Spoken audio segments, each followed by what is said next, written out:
Sir, ये लोग आपसे मिलना चाहते हैं।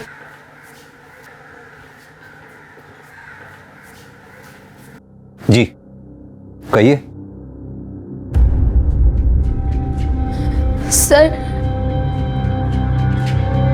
सर हमारे साथ रेप हुआ है। व्हाट?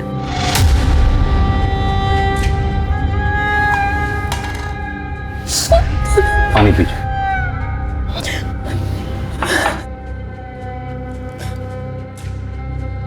अब आराम से हिम्मत रखिए, बताइए क्या क्या हुआ। सर, सुनील अग्रवाल के घर पे हम नौकरानी का काम करते हैं। रोज की तरह आज भी साफ सफाई कर रहे थे और फिर। ओए मानसी, तुझे भूख प्यास नहीं लगती? सुबह 8 बजे से काम करिए तू, अब देख 12 बज गए। एक काम कर, ये नींबू पानी पी ले। नहीं साहब, ये आपके लिए है। अगर तू हेल्दी रहेगी तभी तो हमारा घर चमकता रहेगा ना। ले ले ले।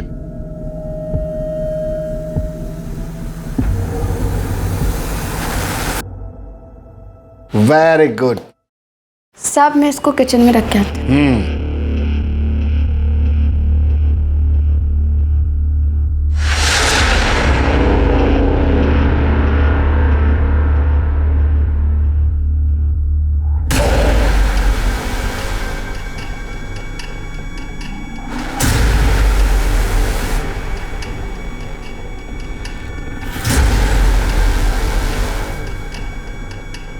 और फिर जब हमें होश आया तब हमारे शरीर पर कपड़ा नहीं था। अच्छा, क्या आप इन्हें तुरंत पुलिस स्टेशन ले आए? इनका मेडिकल एग्जामिनेशन भी हो जाएगा। शर्मा मैडम, इन्हें हॉस्पिटल ले जाके इनका मेडिकल एग्जामिनेशन करवाइए। जी सर। पांडे सर, इनकी FIR लिख लो। और ये सुनील अग्रवाल, इसे जरा थाने बुलाओ।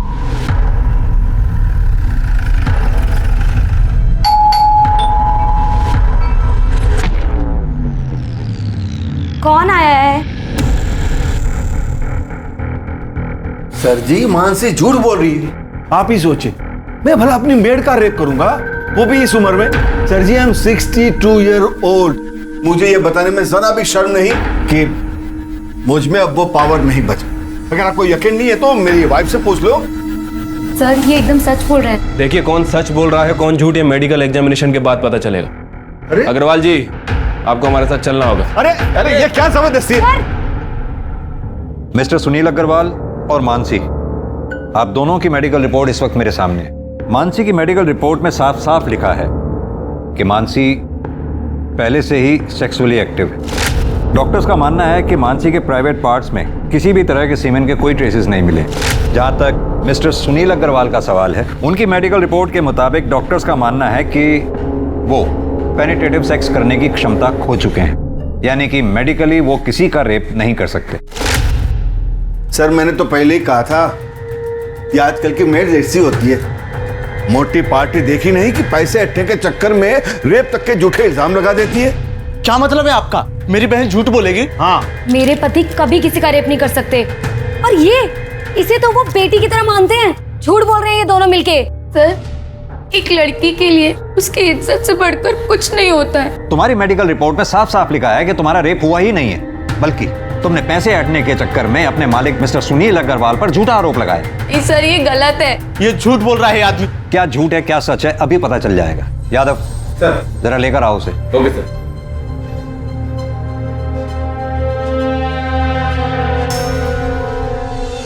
तुम? जी हाँ, इसका नाम है मनोज, तुम्हारा बॉयफ्रेंड।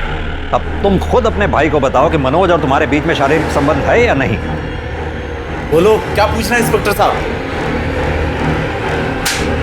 संभालिए।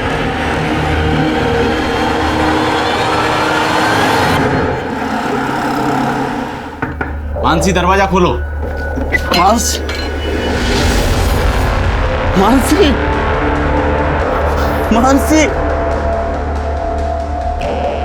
भैया, ये सच है, हमारा मनोज के साथ रिश्ता है। पर ये भी सच है कि हमारा बलात्कार हुआ था, लेकिन आपने और पुलिस ने हमारी बात नहीं मानी, हमको ही गुनहगार बता दिया। अब हम नहीं जीना चाहते। आपकी बहन मानसी।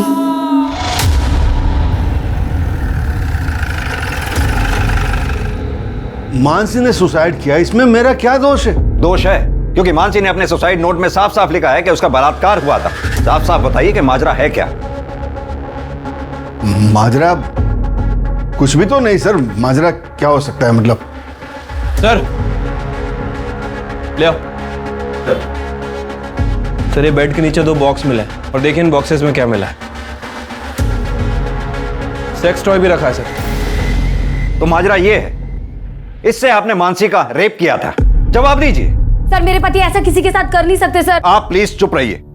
इतना सब कुछ मिलने के बावजूद भी आप अपने पति की तरफदारी कर रही हैं। मेरे पति ऐसा कभी किसी के साथ कर ही नहीं सकते। आप शांत रहिए। हाँ, सारा कसूर मेरा ही है, मैं ही दोषी हूँ। मानसी ने मेरे कारण सुसाइड किया।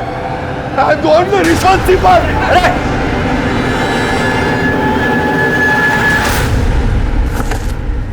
सुनील!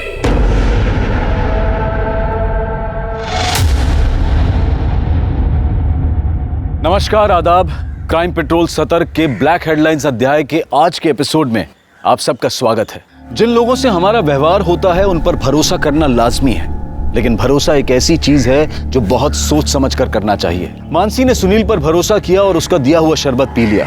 नतीजा ये हुआ कि वो सुनील द्वारा अननेचुरल यानी कि अप्राकृतिक तरीके से किए गए रेप का शिकार बन गई। पुलिस को सुनील के घर पर वो 2 बैग मिलने पर सुसाइड करना इस बात को साबित करता था। ये एक अजीब केस था जहां पर पीड़ित और प्रताड़ित दोनों ने ही आत्महत्या कर ली थी। पुलिस के केस क्लोज करने के बाद भी ये मामला तकरीबन 1 महीने तक मीडिया में चर्चा और वाद विवाद का विषय बना रहा। शहर के समाज सुधारकों के एक खेमे ने सुनील अग्रवाल और मानसी गोस्वामी की आत्महत्या के लिए पुलिस को दोषी ठहराया, जिसे पुलिस महकमे ने बेबुनियाद बता दिया। इतने हो हल्ले और हंगामे के बाद ये केस यहां बंद हो चुका था, लेकिन क्या वाकई में ये इस केस का अंत था या फिर ये एक बड़े केस का एक छोटा सा हिस्सा था?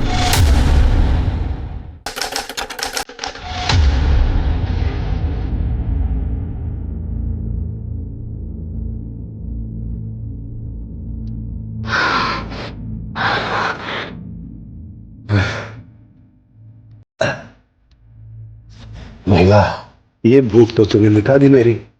हाँ? अब मेरी पेट की भूख भी मिटा दे। मैं अभी ना कर रहा था। हाँ? अपनी उम्र के हिसाब से आपको भूख तो ज्यादा नहीं लगती साहब जी? ये मेरी तो काम वाली नहीं है, मेरी डॉक्टर भी है, तो इसी तरह मेरी भूख बढ़ाते रहे, मैं तेरी पगार बढ़ाता रहूं। यहाँ भी आया।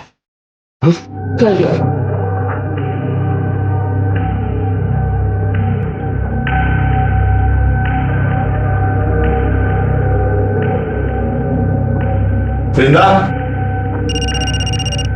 वृंदा,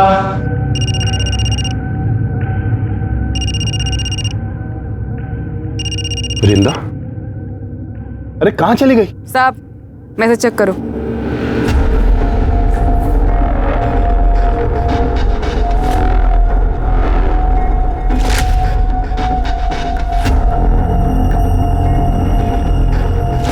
वीडियो क्यों बनाया तूने? और ये मुझे क्यों भेज रही है तू? 5 लाख, और अगर नहीं दिया ना तो तुम्हारी बिल्डिंग में वॉचमैन, धोबी, माली, हर एक फ्लैट वाले को ये वीडियो भेज दूंगी, समझा? अच्छा, तो तू 24 घंटे हैं तेरे पास, रखती हूँ।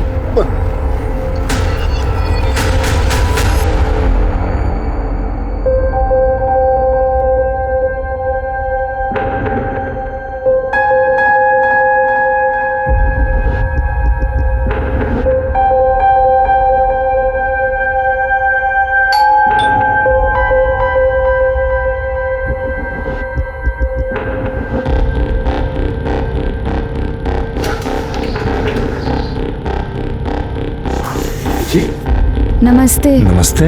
मैं करिश्मा। करिश्मा?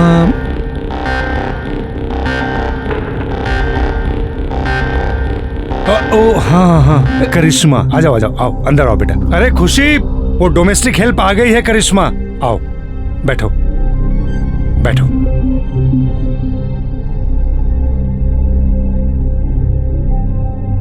नमस्ते। नमस्ते नमस्ते, बैठो। देखो, काम मैंने फोन पे तुम्हें समझा दिया है, बस हम 2 लोग हैं। सर काम कब से शुरू करना है?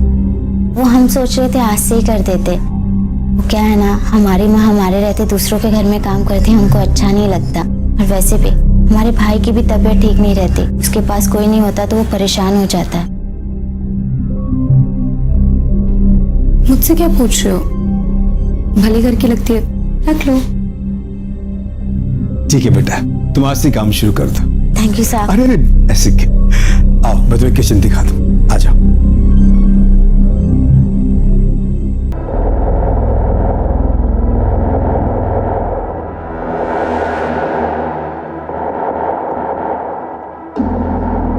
क्या बात है साहब, जल्दी इंतजाम कर लिए पैसे का।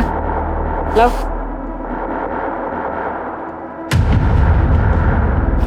रब है ना, सब देख रहा है, तेरा भला नहीं होना कभी। ये पैसे मैंने अपने पोते की पढ़ाई के लिए रखे थे, समझी? बैंक पढ़ाई के लिए लोन बांट रही है, टेंशन मत लो आप। जाके पोते का ध्यान रखो, जाओ। अरे जाओ।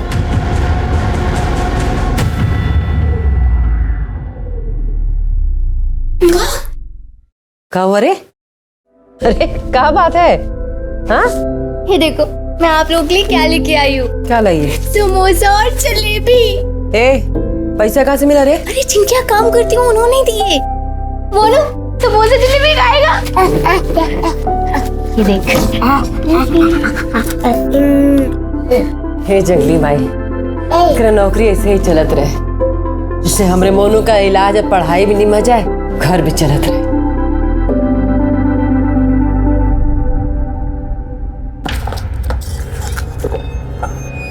बस इतने? बाकी के पैसे का? इतने ही मिले। मामा से होशियारी है, बाकी के पैसे दे लो। इतने ही मिले मामा। मुझे पता है पैसे का। हाँ मामा इतने ही मामा। अच्छा दे रही।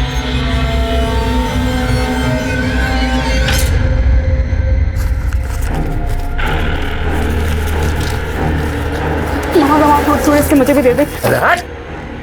ताकि तू भाग जाए हैं? अरे तेरे माँ बाप ने जब तेरे को घर से बाहर निकाला ना, तो इस मामा ने आसरा दिया तेरे को। चल दबा जा।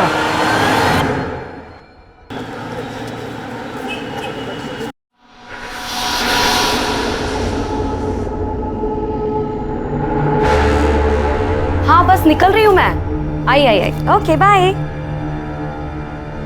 सुनो, कैसी लग रही हूँ मैं? बहुत अच्छी, हमेशा की तरह। ठीक है, मैं डॉली की किटी पार्टी में जा रही हूँ और मुझे आने में लेट हो जाएगा। हाँ बाय बाय।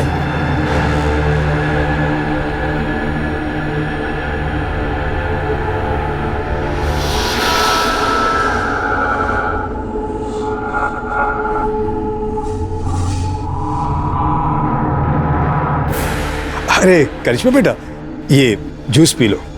नहीं साहब। कितना काम करती हो तुम, इसके पीने से तुम्हें ताकत मिलेगी। लो बेटा लो। अरे लो, पियो। शाबाश।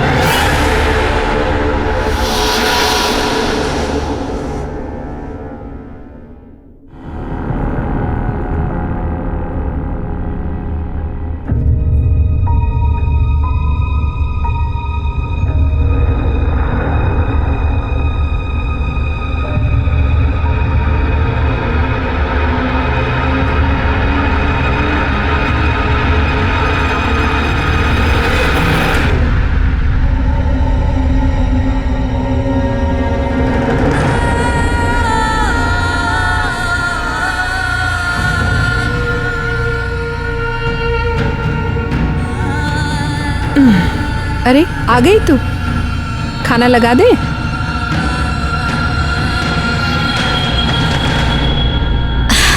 करिश्मा, क्या हुआ बेटा? तबीयत ठीक नहीं है का? चाय पिएगी? चाय बना दे। हाँ, हमारा कुछ भी खाने पीने का मन नहीं, हम कल से नौकरी पे नहीं जाएंगे। उन लोगों ने डांट दिया का? देख बेटा, अब जो लोग इतना सामान पैसा सब दे रहे हैं, अगर कभी कोई चार बात बोल दे ना, दिल पे मत लगा। देख, तू नौकरी छोड़ देगी तो फिर मोनू का क्या होगा? फिर जल्दी इतना अच्छा काम नहीं मिलता है बेटा। ये हमारी बात मानना, जो भी उन लोग कहे सब अनसुना कर दे। फिर ये सब ठीक हो जाएगा। तो काम पे नहीं जाएगी तो घर कैसे चलेगा रे?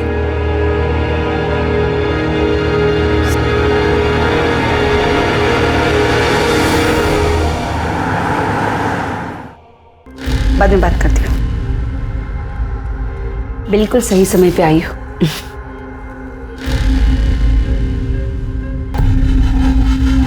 ये है तुम्हारा नया शिकार। कुछ दिन इसका पीछा करो, देखो ये सही समय पे किल ठोक दो। नमस्ते, मैं धीरज अरोड़ा हूँ। क्या लेंगे आप मालिक? चाय पानी? अरे नहीं, कुछ हाँ? तकलीफ मत कीजिए आप। ये आपका बेटा है? हाँ। बेटा जरा यहाँ आना।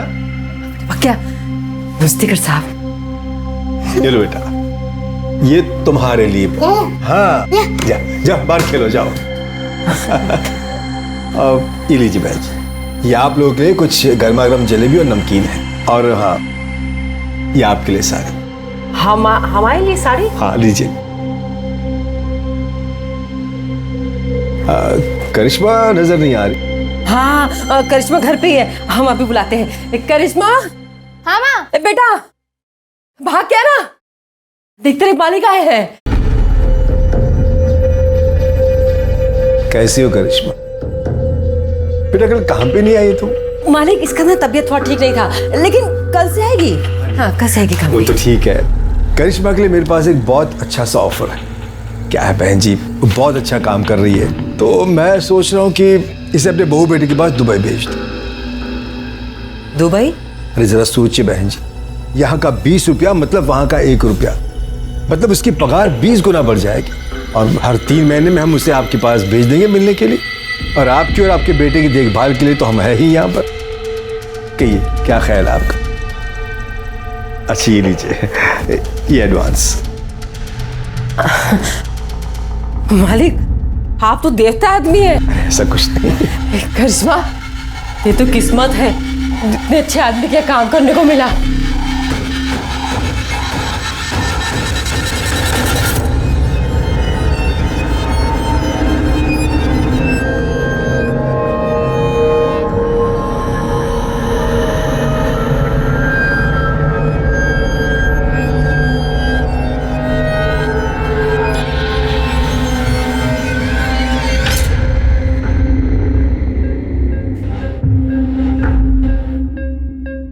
खुशी अग्रवाल जो दूसरी शादी के बाद अब खुशी अरोड़ा बन चुकी थी, उसका यह पति भी दरिंदा था। यह सिर्फ एक कोइंसिडेंस था या फिर इसके पीछे भी कोई और रहस्य था? धीरज 3 हफ्तों तक लगातार गाजियाबाद में करिश्मा का शारीरिक शोषण करता रहा और करिश्मा की मां वैशाली यह समझती रही कि करिश्मा दुबई में अपने परिवार को पालने के लिए नौकरी कर रही है। ऐसे में करिश्मा के शोषण का सिलसिला कब खत्म हुआ? खुशी और वैशाली को करिश्मा के साथ हो रहे अत्याचार का पता चला भी या फिर नहीं?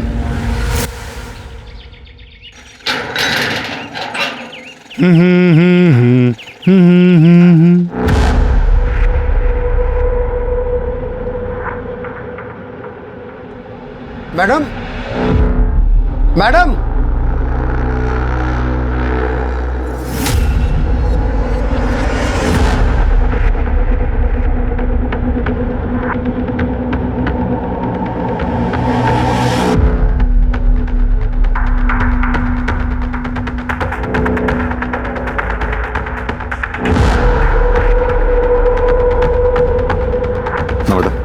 चेक करो, देखो आप। सर ये देखिए, यहाँ काफी स्वेलिंग है, हो सकता है जोर से वार किया हो सकता है मौत इंटरनल इंजरी की वजह से हुई। और देखो अच्छी तरह से सर। टेरेस और बिल्डिंग के आसपास अच्छी तरह से छानबीन करवाओ, देखो कुछ मिलता है क्या। अगर कातिल ने कत्ल यहाँ किया है तो हो सकता है मर्डर वेपन यहीं कहीं उछाल के फेंका हो। सर। आप लोगों में सबसे पहले किसने देखा भाई? सर मैंने। आपने बॉडी के आसपास कुछ देखा? नहीं सर, कुछ नहीं। आप लोगों में से कोई इसे पहचानता है क्या? नहीं सर। नमस्ते सर, मैं सोसाइटी का सेक्रेटरी हूँ। मैंने इन सब से बात कर लिया, मगर हम में से किसी ने इस लड़की को इस सोसाइटी में कभी नहीं देखा। एक बात बताइए, आपके सोसाइटी में सीसीटीवी काम कर रहे हैं? हाँ जी सर। हमें पिछले 2-3 दिन के सीसीटीवी फुटेज चाहिए होगी। मिल जाएंगे सर।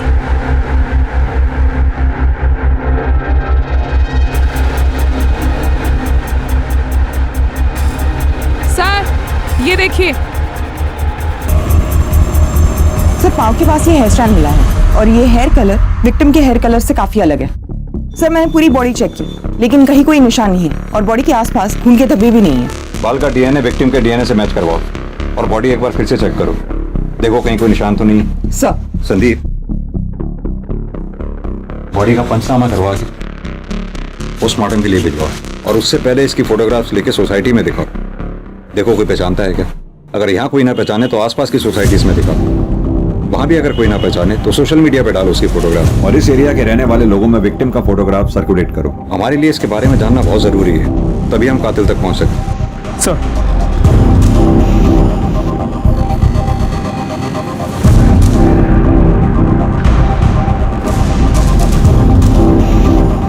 आप दोनों इसे पहचानते हो? नहीं।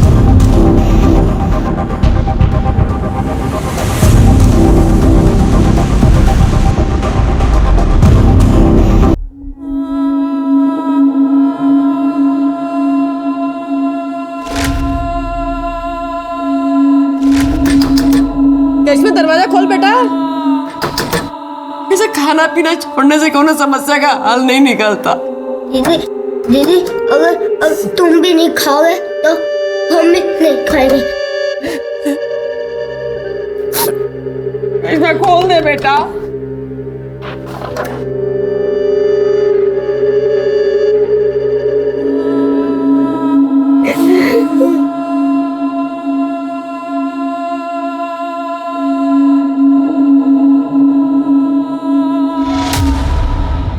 सर उस अनआइडेंटिफाइड बॉडी की पोस्टमार्टम रिपोर्ट।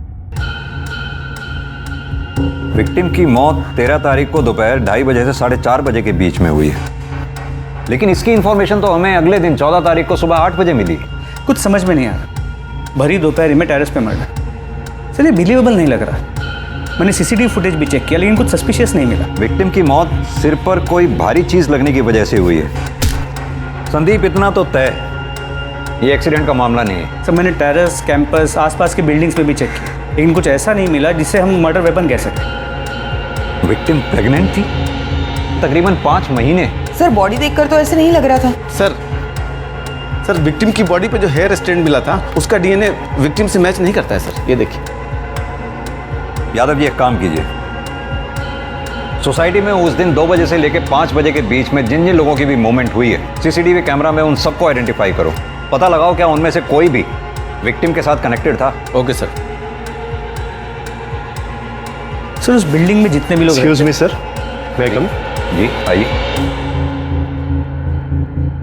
सर मेरा नाम आलोक, मैं आपसे एक जरूरी बात शेयर करना चाह रहा हूँ। प्लीज बैठिए पहले आप। जी थैंक यू सर।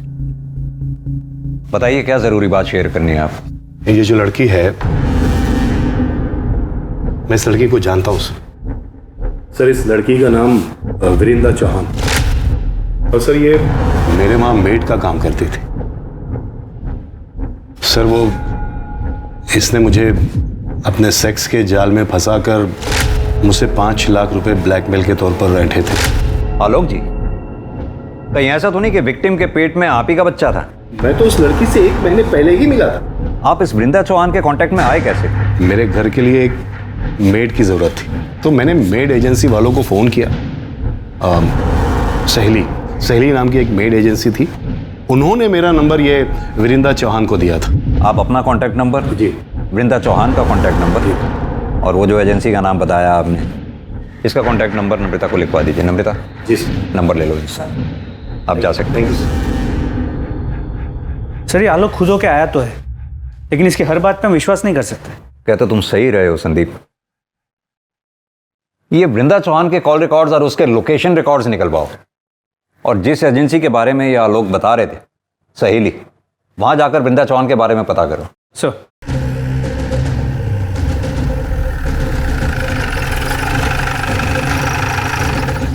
वृंदा हमारी एजेंसी के साथ 7 महीने से जुड़ी हुई। 2 महीने किसी के यहाँ काम करने के बाद एक दिन रोते रोते मेरे पास। ठीक ऑफ।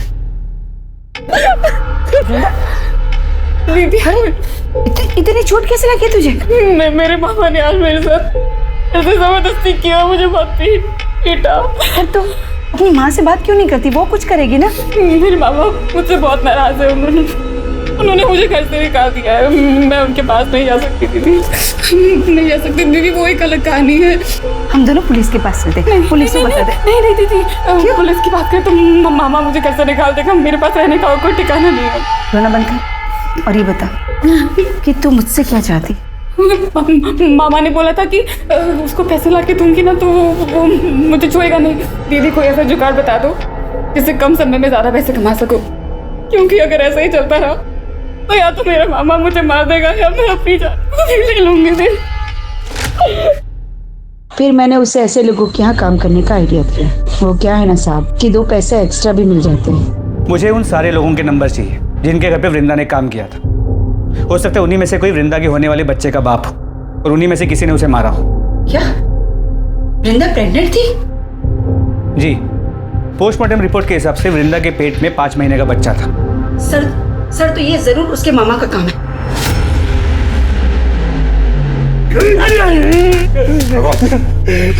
जनाब जितना मारना मार लो जनाब, मैं सच कहता हूँ। मैंने इंदिरा के साथ जबरदस्ती जरूर की जनाब, लेकिन मैंने उसका खून नहीं किया। जबरदस्ती की? जनाब जैसे तू जबरदस्ती कर रहा है, इसे जबरदस्ती नहीं रेप कहते हैं। बता 13 तारीख को दिन में 2:30 बजे से लेकर 5:30 बजे तक कहाँ था? जनाब उस दिन मैं ट्रक में सामान लेके हरिद्वार गया था। आप चाहो तो सिंह कंपनी में फोन करके पूछ लो। आइए जनाब। हमें सिखाएगा तू? वो जब इंदिरा जिन बुड्ढों को चूना लगाती थी उनमें से किसी ने मारा होगा जनाब।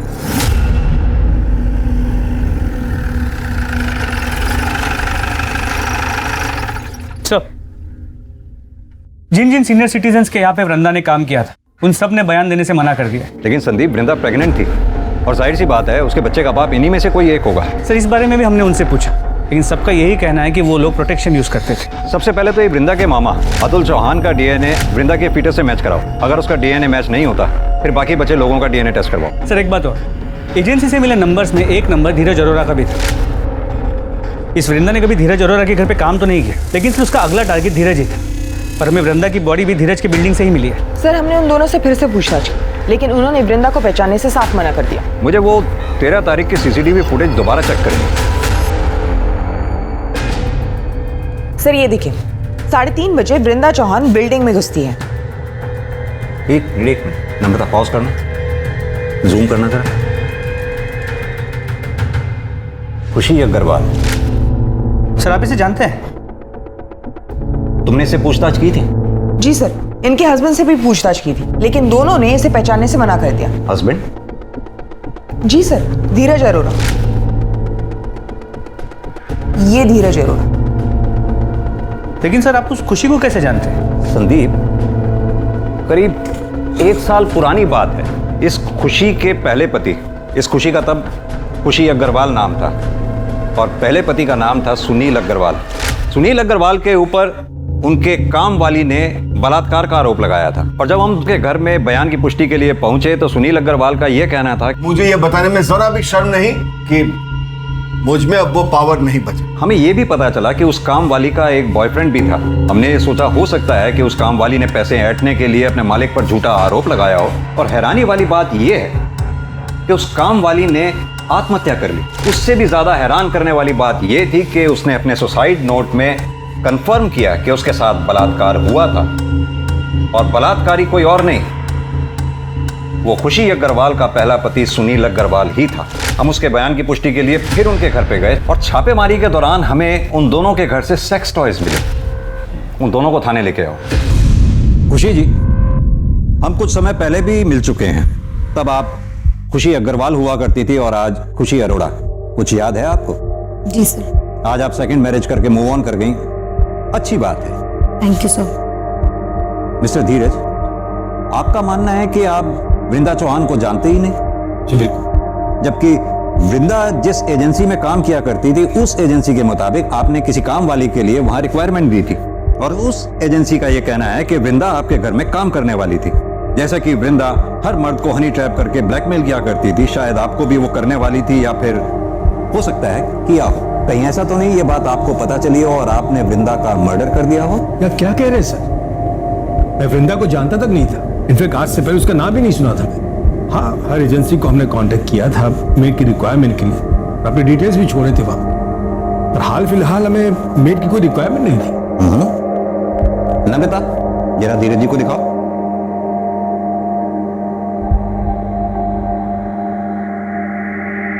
मिस्टर धीरज, कल आप अपने ऑफिस से 4 बजे घर लौट कर आए और फिर आधे घंटे बाद अपने घर से चले गए, जबकि हमने पता किया है कि आप अपने ऑफिस से रोजाना 7 बजे के बाद निकलते हैं। सर वो मैं अपने कुछ फाइल्स भूल गया था, इंपॉर्टेंट थे, इसलिए पर्सनली लेने आ गया था घर। और खुशी जी, आप कल अपने घर से 3:45 पे निकली और ठीक 10 मिनट बाद 3:55 पर घर लौट कर आ गई। सर ऐसी कोई बात नहीं है, मैं बस पैसे विड्रॉ करने गई थी वहां से। और आप स्टेटमेंट चेक कर लीजिए बैंक का, सीसीटीवी फुटेज होगा, आप वो चेक कर लीजिए। खुशी जी, ये एक अजीब सा इत्तेफाक नहीं है? 1 साल पहले भी जब हम मिले थे तब भी जुर्म आपके इर्द गिर्द ही हुआ करते थे और आज भी ठीक वही सिचुएशन है। सर इसे मेरी बुरी किस्मत समझ लीजिए या फिर कोइंसिडेंस। ठीक है, फिलहाल आप दोनों जा सकते हैं। Thank you.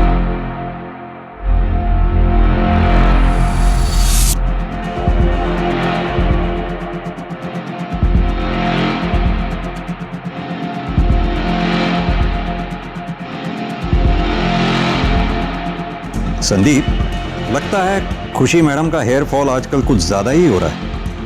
और सर इस बाल का कलर लगभग उस बाल के कलर जैसा है जो मैं क्राइम स्पॉट पे मिला था। मैं चाहता हूं कि तुम इस बाल का डीएनए पहले मिले हुए बाल के डीएनए से मैच करो।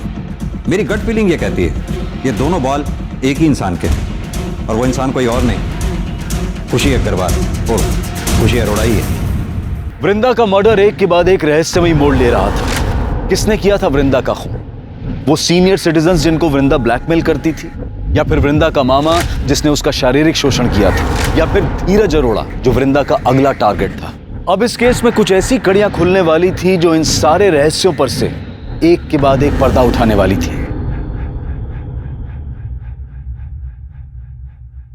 सर, वृंदा के मामा अतुल चौहान का डीएनए वृंदा के पेट की फीटस के डीएनए के साथ मैच करता है। रिपोर्ट। यानी वृंदा के मामा के पास वृंदा को मारने का मोटिव था, लेकिन बिल्डिंग के उस सीसीटीवी फुटेज में ये मामा कहीं दिखाई नहीं दिया। वृंदा की बॉडी के पास जो हेयर स्टैंड मिला था उसके डीएनए रिपोर्ट का क्या हुआ? वो नम्रता लेके आ रही है। सर, वृंदा की बॉडी के पास जो हेयर स्टैंड मिला उसका डीएनए खुशी के डीएनए से 100% मैच करता है। ये देखिए। ये खुशी शक्ल से जितनी भोली दिखती है उतनी भोली है नहीं। एक काम करो, ये खुशी के घर का सर्च वारंट निकालो। सर, मैं वही चेक कर रहा हूँ, थोड़ी देर में फोन करता हूँ ना आपको। ओके। खुशी, मैं देखती हूँ। पूरे घर की अच्छे से तलाशी लो। सर, क्या हो रहा है सर? आप हमें अपना काम करने दीजिए।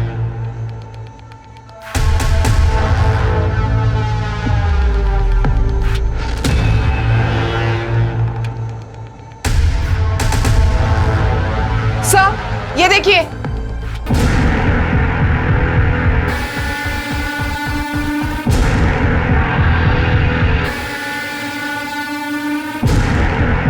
ये इस पिक में लड़की कौन है? यही रहती है? सर, हमने इसे अडॉप्ट किया है। पहले यही रहती थी, अब मेरे बेटे के साथ दुबई में रह रही है।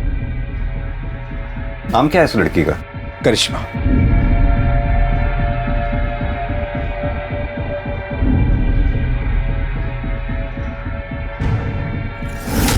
सर, एक मिनट यहाँ आइए, देखिए क्या मिला है।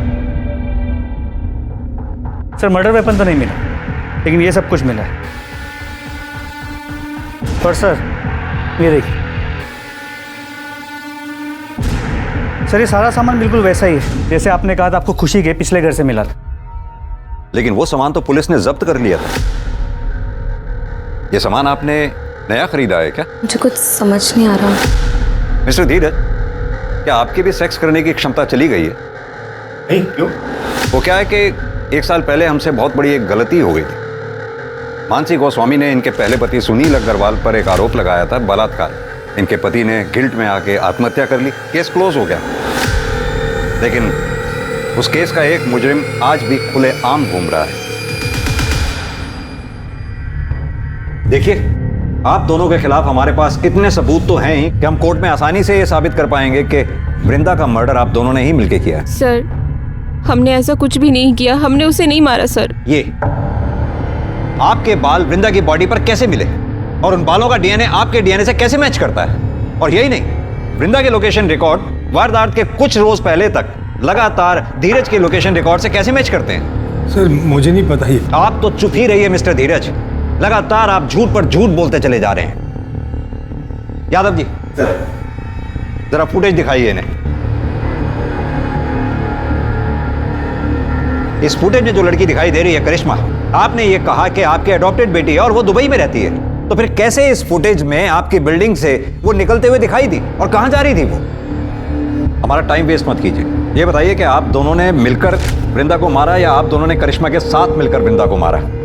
और एक सवाल, करिश्मा के साथ एक चौथी औरत जो आपकी बिल्डिंग से सीसीटीवी फुटेज में निकलती हुई दिखाई दी है, वो चौथी औरत कौन थी और उसका इस मर्डर में क्या रोल था? अरे सुनाई नहीं दे रहा क्या? अभी भी वक्त है, सब सच सच बता दो। नहीं बताना तो वो भी बता दो। कोर्ट में तो हम साबित कर ही देंगे कि वृंदा का मर्डर आप दोनों ने किया है। कब तक चुपचाप सुनती रहोगी? सच बता दो ना।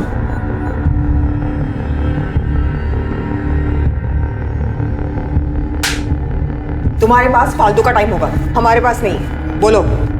सर, हमने वृंदा को नहीं मारा, उल्टा वो हमें फॉलो कर रही थी, वो हमें ब्लैकमेल कर रही थी सर, और वो धीरज को फॉलो करते करते मुझ तक पहुंची। उसने हम दोनों को साथ देखा और उससे पता चल गया था कि हम दोनों पति पत्नी हैं। जब धीरज नहीं थे, उनकी एब्सेंस में वो घर भी आई थी। तुम अपने बचपन के प्यार को अंदर नहीं बुलाएगी? तुम यहाँ क्या करने आई हो?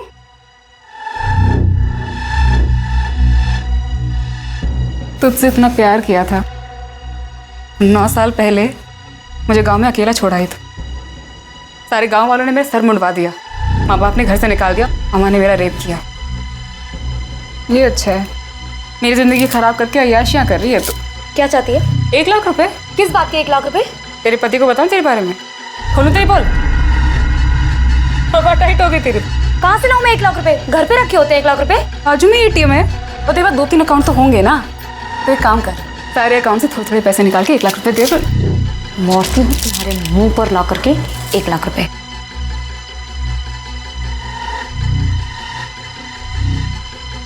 जब मैं वापस आई तो वो मरी हुई थी। वृंदा, वृंदा। फिर मैंने तुरंत धीरज को कॉल किया। क्या बात है, क्यों बुलाया मुझे? जब मैं घर पहुंचा तो मैंने देखा कि वृंदा मरी पड़ी थी। अब खुशी ने मुझे सारी कहानी बताई, तो हम दोनों ने मिलकर उसकी लाश को कमरे में छुपा दिया और मैं ऑफिस चला गया। मुझे पता था सर कि हमारी बिल्डिंग का टेरेस खुला रहता है। रात को हम दोनों ने इसकी लाश को सीढ़ियों के रास्ते से टेरेस पर रख दिया। कहानी अच्छी सुनाई आपने मिस्टर धीरज। चलिए एक बार को मान भी लिया जाए कि आप लोगों ने वृंदा को नहीं मारा। मेरा सवाल अब भी वहीं का वहीं है, वो चौथी औरत जो करिश्मा के साथ सीसीटीवी फुटेज में आपकी बिल्डिंग से बाहर निकलती देखी गई, वो औरत कौन थी और उस औरत का इस मर्डर में क्या रोल था? खुशी, छुपाने में नुकसान है हमारा, सच बता दो। सर, मैं बताता हूं। करिश्मा और उसकी माँ वैशाली ने ही वृंदा को मारा है। बर्तन चौका करने वाले गरीब लोग के साथ हम क्या किसी को मारेंगे? यही मरदवा होंगी, यही दोनों हत्यारे हैं। तो ये लोग का बस चलता ना तो हमारे करिश्मा को भी मार देते ये लोग। देखिए, आप जो भी कहना चाहती हैं साफ साफ कहें। सर, इन लोगों ने हमें कोई अडॉप्ट नहीं किया था, हम इनके यहाँ नौकरानी का काम करते थे। उन्होंने माँ से झूठ बोला कि अपने बेटे के पास दुबई भेज रहे हैं, लेकिन हमें अपने घर में कैद रखा।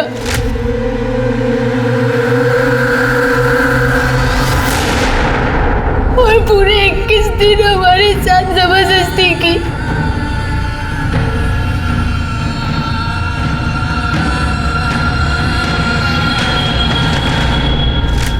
अगर ऐसा था तो आप लोग तुरंत हमारे पास क्यों नहीं आए? इन दोनों को जेल में डाल देते। पुलिस के पास आती तो बात फैलने का डर था। यानी कि खुशी जी, आपने करिश्मा का तो शारीरिक शोषण किया ही, साथ में मानसी का भी शारीरिक शोषण किया।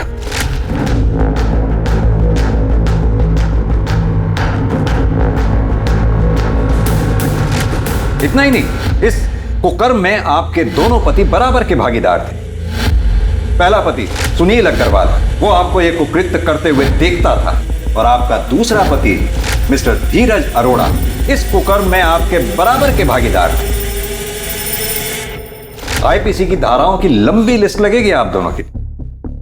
ये बताइए कि वृंदा को क्यों मारा आप लोगों ने? हमने उसे नहीं मारा सर, यही दोनों ने मारा है। हम कैसे करेंगे उन लोगों का मर्डर?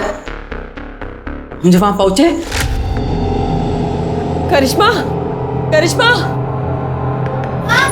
करिश्मा जब हमको चुपके से फोन करके इन लोगों को सारा सच्चाई बताई, हम करिश्मा को लेने के लिए इन लोग के फ्लैट पे पहुंचे। करिश्मा तो औरत पहले से मर चुकी थी। झूठ बोल रही है ये दोनों। मैं मानती हूँ सर कि मैंने बचपन में उसे सताया होगा, लेकिन अब ऐसा नहीं था। मैं प्रायश्चित करना चाहती थी और इसीलिए ना मैं उसे पैसे देने चाहती थी सर, लेकिन इन दोनों माँ बेटियों ने मिलकर उसे पहले से ही मार दिया था। साहब प्रायश्चित करके ना इटालियन नौटंकी कर रहे, नौटंकी। सर ये झूठ। ये केस उलझता ही जा रहा था। इस रेप और मोलेस्टेशन केस में ये तीसरी मौत थी। पहले मानसी और सुनील का सुसाइड और अब वृंदा का मर्डर। क्या कातिल इन्हीं लोगों में से था या फिर कोई ऐसा जो अब तक पुलिस की नजर से बचा हुआ था? संदीप, हो ना हो कत्ल इन चारों में से ही किसी एक ने किया है। हो सकता है खुशी ने वृंदा को मारा हो और फिर धीरज को फोन करके बुलाया हो वृंदा की लाश को ठिकाने लगाने के लिए। या फिर यह भी हो सकता है वृंदा के डर से खुशी ने धीरज को फोन करके बुलाया हो और उन दोनों ने मिलकर वृंदा को मार दिया हो। कौन हो तुम? कौन हो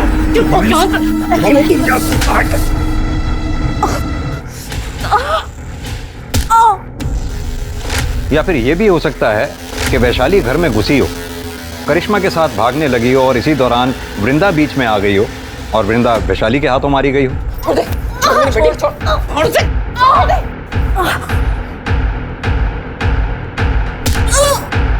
कुछ समझ नहीं आ रहा है संदीप। सर, वृंदा मर्डर केस में एक इंटरेस्टिंग चीज सामने आई है। सर, मैंने वारदात के एक दिन आगे पीछे की बिल्डिंग की सीसीटीवी फुटेज निकाली, तो उसमें ये धीरज काला पॉलिथीन लेके जाते हुए दिखाई दे रहा है।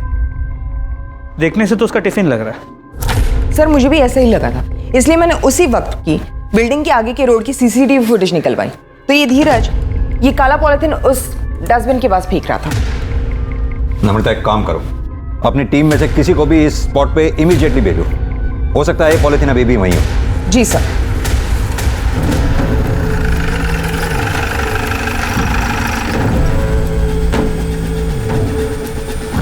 महेश। Yes sir.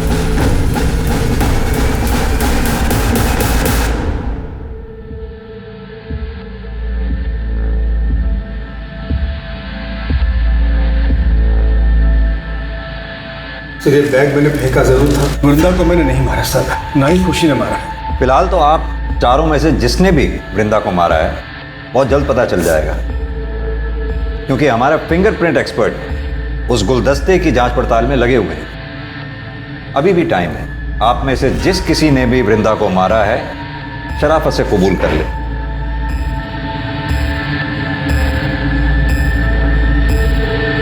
सर, खून हमने किया है।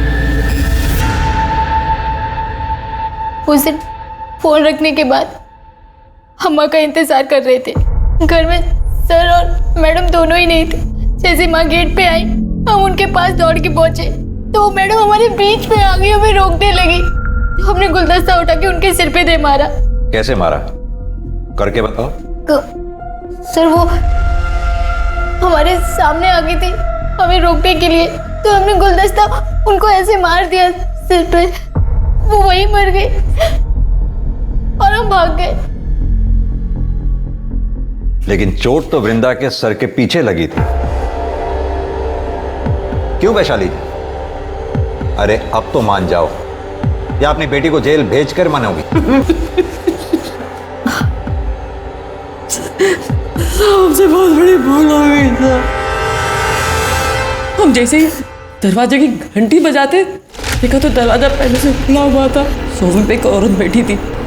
हमको लगा खुशी मैडम है। हमारी नजर फूलदान पे पड़ी और उसको उठाए उनके सर पे दे मारे। उसके बाद करिश्मा लेके वहां से भाग गए और इसीलिए हम करिश्मा को बलात्कार का केस लिखवाने के लिए पुलिस थाने नहीं आए। बिना देखे सुने, बिना सोचे समझे कुछ भी करने से पल भर में जीवन बिगड़ जाता है। जरा सा भी समझदारी से काम लिया होता तो अपराधी बनने से बच जाती। आज की तारीख में हमारे देश में समलैंगिक रिश्ते में होना कोई जुर्म नहीं है। अब तो कानून भी पास हो चुका है जो LGBT कम्युनिटी को मान्यता देता है। लेकिन अगर कोई भी रिश्ता हवस की आड़ में जोर जबरदस्ती से बनाया जाए तो वो जुर्म है। खुशी की दरिंदगी का शिकार ना सिर्फ मानसी, वृंदा और करिश्मा हुई, बल्कि खुशी की हिरासत के बाद और भी कई लड़कियां सामने आई। और इस सीरियल रेप और मोलेस्टेशन के लिए खुशी के साथ साथ उसके पार्टनर्स को भी सजा दी गई। ये केस दर्शाता है कि समाज के दरिंदों की कोई शक्ल नहीं होती, कोई जेंडर नहीं होता। लेकिन ऐसे कई केस रोके जा सकते हैं अगर सही समय पर पुलिस को इसकी सूचना दे दी जाए। हमें बस चौकन्ना और सतर्क रहने की जरूरत है।